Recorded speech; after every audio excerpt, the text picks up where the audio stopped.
Шел 1925 год. 4-й год НЭПа. Советская власть, поняв, что без деятельности частников страна из ступора и глубочайшего кризиса гражданской войны не выйдет, по инициативе Ленина пошла на сделку со столь нелюбимыми ими спекулянтами и остатками буржуазного класса, которые также не были в восторге от новой власти. Постепенно экономика страны и ее промышленность начала оживать. Однако, что же на тот момент представлял из себя СССР? Огромная, разрушенная изнутри, отсталая аграрная страна, но с пугающим потенциалом. Крестьяне видели трактор в основном только на картинках. А проведя тотальную национализацию, в том числе и национализацию иностранной частной собственности, советская власть бросила вызов всему мировому буржуазному классу, который после Первой мировой стал намного сильнее и могущественнее. Ни одной из развитых стран и глобальных корпораций на тот момент не был на руку удачный исход социалистического проекта под названием СССР. Европа желала, чтобы СССР признал все царские долги и выплатил компенсацию за национализацию иностранных предприятий. Так что иностранных инвестиций СССР ждать не приходилось. Тем не менее, ресурсы СССР и законы рынка вынуждали иностранные компании работать с Советами. СССР остро нуждалась в большом количестве иностранных станков, машин и технологий. Расплачиваться приходилось не бумажками, так сказать, а натурой. Золотом, хлебом, лесом, нефтью. Но ресурсы эти у страны были не безграничны. Да еще и добыть их было нужно. Вскоре реальную власть в партии и стране занял Сталин. Он понимал, что долго страна на поставках всего иностранного не продержится. И нужно либо сделать рывок и догнать остальной мир, наладив свою промышленность, либо покориться этому остальному миру. Как позже Сталин об этом непростом периоде высказался: «Мы отстаем от передовых стран на 50-100 лет. Мы должны пробежать это расстояние в 10 лет, либо нас сомнут». Необходимо было выбрать один путь развития государства из многих. Только одна сила могла победить чудовищное отставание СССР в эпоху машин. Сила возрождения старых заводов и строительства новых. Сила индустриализации. Индустриализация. Это слово, впервые прозвучавшее на 14-м съезде партии в конце 1925 года, и на долгие годы определило содержание экономической политики государства. Что для нее было необходимо в первую очередь? Стране нужно было большое количество энергии, чтобы вдохнуть жизнь в фабрики и заводы. Стране нужно было огромное количество материала и в большей степени металла для производства. А значит, нужны были новые источники сырья и металлургические комбинаты, перерабатывающие это самое сырье. Стране нужны были мозги, а точнее технологии более развитых стран, чтобы на месте их применить и наладить собственное производство. Ну и, конечно же, стране нужны были руки. Сотни тысяч крепких рабочих рук, которые это все воплотили бы в жизнь. Лозунгом первой и второй пятилетки стали «Техника решает все» и «Кадры решают все». Условно говоря, первая пятилетка была погоней за количеством, а последующая за ней вторая пятилетка была погоней за качеством. Если всю огромную промышленность страны сравнивать с жилым домом, можно сказать, что СССР за короткий промежуток времени на крепком фундаменте разрушенного дома Российской империи с резными фасадами построил уже свой железобетонный панельный дом. Может быть, он и не был таким красивым, но стоял крепко и функционировал по полной. Упор на промышленные центры страны остался. Продолжилось развитие угольной добывающей промышленности в районе Кузнецкого угольного бассейна. В 1924 году заработал Щегловский коксохимический завод. он вырабатывал 200 тонн кокса в сутки. В 1932 году Щегловск переименовали в Кемерово. Крупный металлургический завод недалеко от Кузнецка предполагалось построить еще при Николае II, но построился он уже при Советах в 1932 году. Он был построен за рекордные 1000 дней. Близкое расположение добычи угля и железа давало большие преимущества.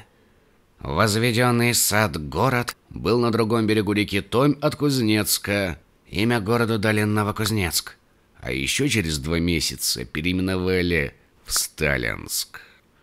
На металлургическом комбинате наладили прокат железнодорожных рельс, в коих Транссиб и продолжение Турксиба очень нуждались.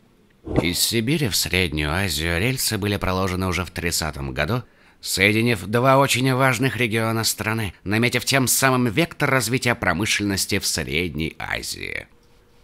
С модернизацией железных дорог и возможностью перевозить большее количество угля по Транссибу, Урал стал работать в связке с Кузбассом, и рассматривались они теперь уже вместе, как Урало-Кузнецкий комбинат. На Урале начали появляться промышленные гиганты, такие как Уралмашзавод в Свердловске.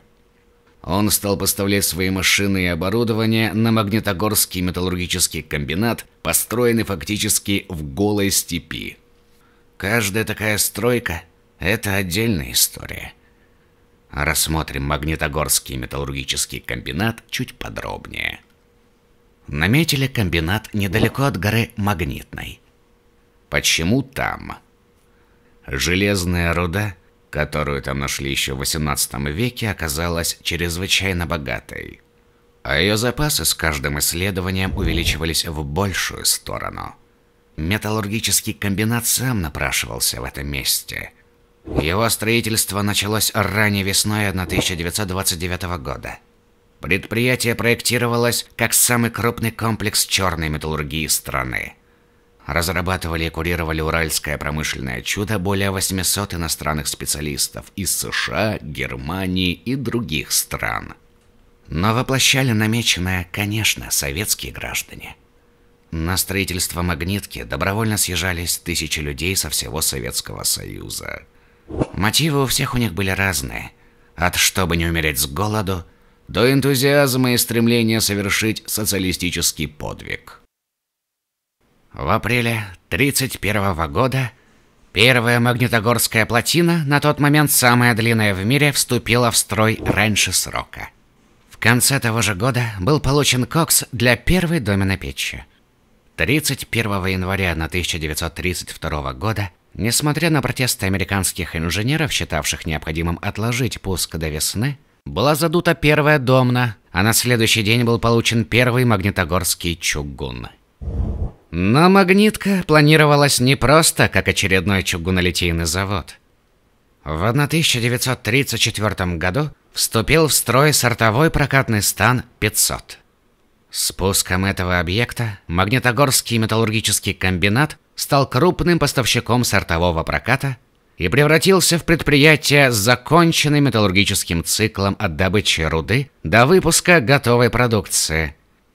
Что касается машиностроения на Среднем Урале, помимо Уралмашзавода в Свердловске, производящего тяжелые машины, такие как дробилки, экскаваторы, домена и сталеплавильное оборудование, в Нижнем Тагиле в 1931 году началось строительство будущего Уралвагонзавода. Однако даже по меркам того времени тяжелые условия труда тормозили ударную стройку. Специально для использования на Уралвагонстрое в конце 1932 года была переведена из города Чусового и размещена в поселке Красный Бор исправительно-трудовая колония, насчитывающая порядка 4000 заключенных, то есть рабочих рук. Практика использования труда заключенных все больше и больше внедрялась в систему советской власти, но были там и активисты-комсомольцы. Также в Нижний Тагил приехали члены интернациональной коммуны «Цемент». В ее составе были и американцы, и финны, и поляки. Все они помогали в строительстве будущего завода. В 1936-м встал на рельсы первый тяжелый железнодорожный вагон, произведенный там. В Челябинске был возведен тракторный завод. В 1933 году из ворот сборочного цеха вышел первый гусеничный трактор. В Сталинграде в 1930 году с конвейера сошел первый колесный трактор первого тракторного завода в стране. Завод быстро вышел на проектную мощность и вскоре выпускал уже по 144 трактора в сутки. Его проектированием занимались специалисты из США. Советские проектировщики и конструкторы, получившие опыт на строительстве Сталинградского тракторного завода, направили полученные там знания на строительство уже оговоренного Челябинского, а также Харьковского заводов. Зачем же СССР строил столько тракторных заводов? Трактора и другая сельхозтехника были нужны как воздух Советскому Союзу. В 1930 году в Гомеле заработал завод сельхозмашин, столь необходимых для наметившихся реформ. Аграрный вопрос очень остро стоял на повестке дня в те годы. В период с 1928 по 1937 год в стране проводилась коллективизация. О целесообразности этого шага правительством СССР идут дискуссии по сей день. Точка зрения правительства была такая: кулачество как класс должно было исчезнуть навсегда. Частные небольшие крестьянские хозяйства должны быть проданы по низким ценам или изъяты и объединены в огромные колхозы и совхозы. Там уже могли бы развернуться трактора с большей эффективностью, возделывая землю. Начинала на практике испытываться теория, что лучше: частное небольшое поле крестьянской семьи, от и до следящей за своим участком, или общее коллективное огромное поле с тракторами и комбайнами под советским управлением. Эта реформа произошла слишком резко и жестко. Основной ее этап пришелся на 29-30 года. В итоге она привела к голоду по всей стране, причем очень серьезному. Больше всего этот голод на себе испытали жители Казахской ССР, Поволжья, Кавказа, Украины и Белоруссии. Виновниками в этом голоде были определены в основном кулаки. Теперь крестьяне потянулись в города на фабрики и на большие стройки. Не сказать, что так было задумано. Ведь кто-то же должен был растить хлеб в колхозах и совхозах. Экспорт зерна оставался серьезной статьей в доходах страны, а теперь она и себе прокормить не могла. Вот поэтому нужно было как можно быстрее убрать технологическую отсталость и обеспечить колхозы тракторами и другой сельхозтехникой. Тем более, любой тракторный завод имел двойное назначение. Уже спустя 2 года на Сталинградском тракторном заводе начали выпуск легких танков Т-26 для укрепления обороноспособности страны. По всей стране проходила электрификация. План ГОЭЛ-РО слишком большая тема, и, возможно, мы ее рассмотрим в отдельном выпуске. Особняком в нем стоит Днепрогэс, крупнейшая гидроэлектростанция в мире на тот момент. Один из символов индустриализации СССР. Со всей страны съезжали строители на возведение этого промышленного гиганта. Стройка закипела. 35 тысяч рабочих возводили плотину. На стройке Днепрогэс не был использован труд заключенных. Первый агрегат гидроэлектростанции был запущен 1 мая 1932 года, через 5 лет после начала строительства электростанции. И это очень короткие сроки. Теперь судоходство по Днепру было свободным. Все большие пороги затопило, а главное, огромный регион теперь снабжался электроэнергией, столь необходимой для промышленности. В 1933-м возведена Азовсталь в Мариуполе. В этом же году заработала Запорожсталь. Там же построен Запорожский завод ферросплавов, Запорожский алюминиевый завод, и все эти предприятия снабжало электричеством Днепрогаз. В Донецкой области наращивал обороты национализированный ранее Макеевский металлургический завод. В этом же 1933-м была произведена коренная реконструкция на Луганском паровозостроительном заводе. Теперь из небольшого национализированного завода Гартмана он превратился в промышленного гиганта, став крупнейшим в Европе и вторым в мире по производственной мощности.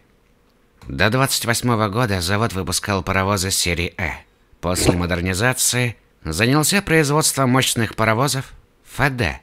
И уже к 1936 году завод выпустил свой 1000-й паровоз этой серии. Также в 30-х годах был реконструирован ранее национализированный киевский завод «Большевик». Завод перепрофилировали на выпуск оборудования для химической промышленности, в частности для производства синтетического каучука. Теперь он выпускал столь необходимые для СССР шины и другие резинотехнические изделия. В 1934 году в Украинской ССР был построен еще один гигант советского машиностроения, хотя его и окрестили младшим братом Свердловского Уралмашзавода. Новокраматорский машиностроительный завод стал самым большим во всей Европе. По поводу железа нельзя не упомянуть, что с 1931 года начинается разработка Курской магнитной аномалии. Выдающимся событием в ноябре 1935 года стала пробная плавка из этих руд на Липецком заводе «Свободный Сокол». Ее результаты превзошли все ожидания. Было установлено, что руды Курской магнитной аномалии дают почти в 2 раза больше чугуна, чем руды центра. А себестоимость курских руд была меньше. Однако авария на руднике в 1936-м, а позже нападение немецко-фашистских войск в 1941-м отложила разработку Курской магнитной аномалии. Одна из основных задач индустриализации заключалась в повышении обороноспособности страны. Техника того времени, да и нашего времени тоже, кстати, никак не могла обойтись без подшипников. Первый подшипниковый завод было решено делать в Москве. Для этого закупили 5000 станков. В 1932 году завод выдал первую отечественную продукцию.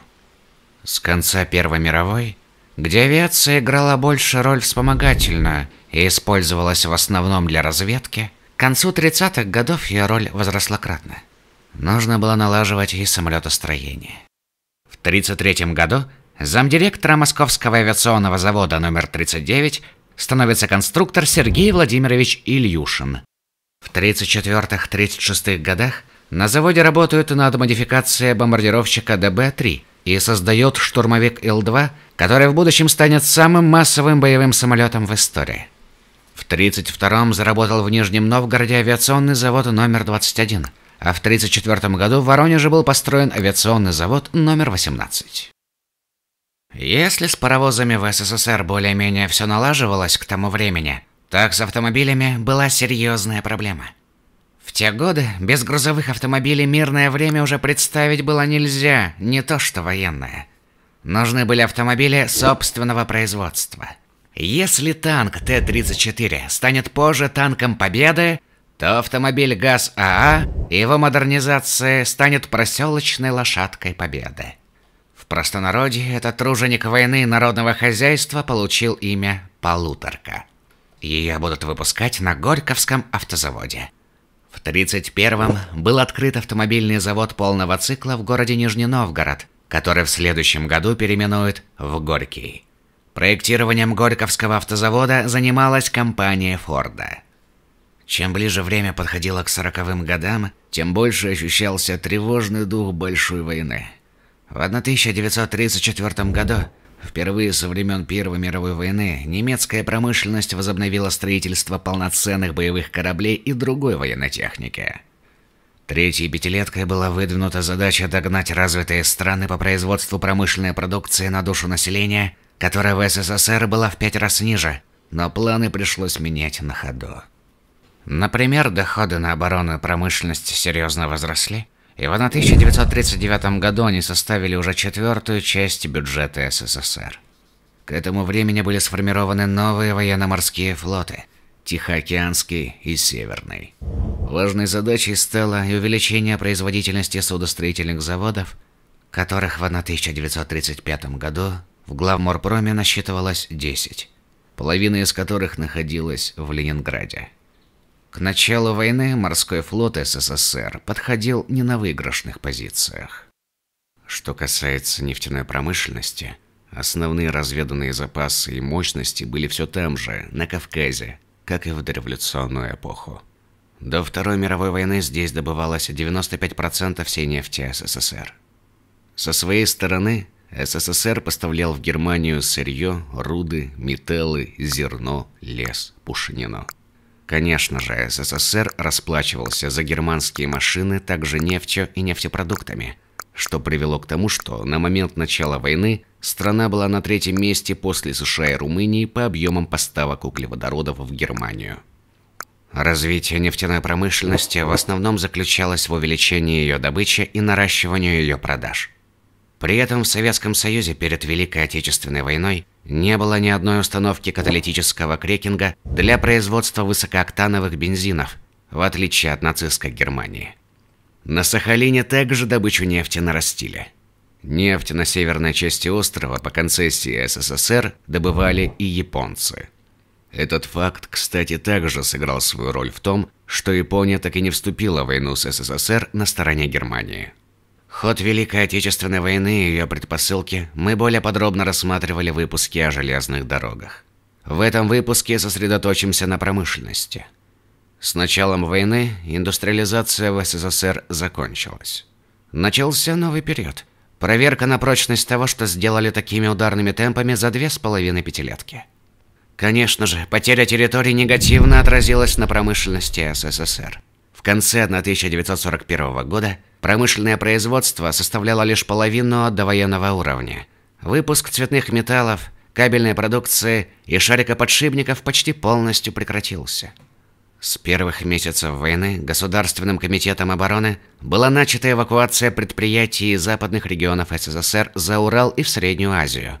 При этом масштабы этой работы просто поражают. Более 1500 крупных промышленных предприятий были эвакуированы. Проследим эвакуацию по уже перечисленным заводам. Луганский паровозостроительный был эвакуирован в Алмату. Новокраматорский в Орск. Запорожсталь в Магнитогорск. Киевский большевик в Свердловск. Там образовался завод Уралхимаш. Первый московский подшипниковый в Куйбышев и Саратов. Воронежский авиационный завод номер 18 эвакуируют в Куйбышев. Теперь Ил-2 в основном стал производиться в Куйбышеве. Ленинградский красный путиловец в Челябинск. Белорусский Гомсельмаш в Курган. А вот Сталинградский тракторный завод, выпускавший и ремонтировавший в годы войны танки, работал до последнего. Не остановил он работу даже тогда, когда в августе 42-го вермахт прорвался в город. Рабочие Сталинградского тракторного прекратили производство и ремонт только когда бои начались непосредственно на территории завода. Массовым оружием советского солдата в годы войны стал пистолет-пулемет Шпагина, или ППШ. Разработан он был в 1940 году, но к началу войны почти не находился на вооружении Красной Армии, а производили его в подмосковном Загорске. До конца 1941 года было изготовлено примерно 90 тысяч штук ППШ. Это было крайне мало. Сразу же после начала войны было принято решение эвакуировать Загорский машиностроительный завод, где делали ППШ, в село Вятские Поляны Кировской области, подальше от фронта и поближе к Ижевскому оружейному заводу, где производили запчасти к пистолету-пулемету. В Ижевске, кстати, выпускали для фронта винтовки Мосина. В 1941 году их производство достигало 12 тысяч штук в сутки. Уже в 1942 году фронт получил столь необходимые 1,5 миллиона пистолетов-пулеметов Шпагина с Вятских Полян. Эвакуация заводов явилась беспрецедентной логистической операцией, которую мир до нее и после нее не знал. К концу первого полугодия 1942 года только на Урале начали работать более 1200 эвакуированных предприятий. Война стерла деление на мужские и женские профессии. Женщины, окончив краткосрочные курсы, приступали к некогда мужской работе и за токарным станком, и в металлургическом цеху, и даже грузчиками в порту. В военные годы только один Магнитогорский металлургический комбинат выдавал астрономические цифры по производству металла. более 100 миллионов тонн чугуна, 11 миллионов тонн стали, 7 миллионов тонн проката. Это больше металла, чем давали Италия, Испания, Чехословакия и Польша вместе взятые.